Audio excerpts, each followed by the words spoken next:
So in review, what would you say were some of the pros and cons of what transpired with those COVID-19 emergency releases?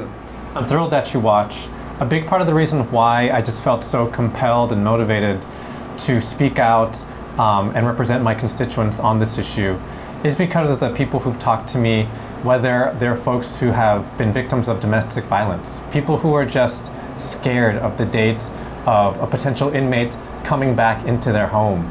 I've been on the phone with people who've had their homes broken into. They wake up in the middle of the night or walk around the corner of their bedroom into the living room and they see a stranger in their home. It's jarring to say the least. It's terrifying. It's something I don't want to happen to anyone ever in their life.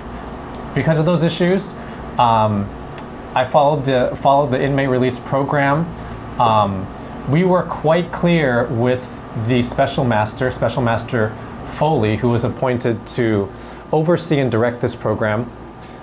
We sent a letter as a legislature. We had over 30 people who signed a letter saying, and let me just quote, I'll just read the very first sentence because it's quite clear. Dear Judge Foley, we write to express our strong opposition to the release of inmates at this time.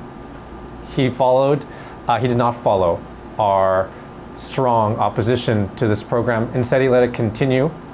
I think that some of the pros and cons, of course, it helped the judiciary and the Supreme Court in that they did not have to oversee this program specifically.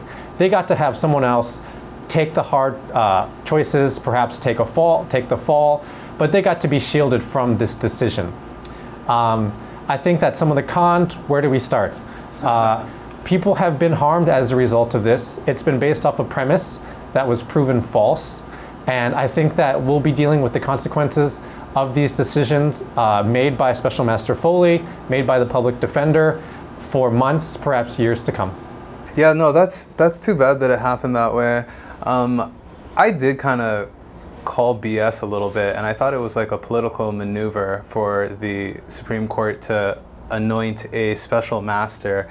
And then what I thought was interesting, and Special Master Foley was open about this, was he refused the option where he was the one making this decision to detain or release. He foisted that responsibility back onto the jury trial judges, which kept him in a position where I kind of felt like he was hired to make those tough decisions and paid to do those tough decisions, but then he took the easy side of the fork of the road and decided to make recommendations, and then the responsibility was like back onto the court.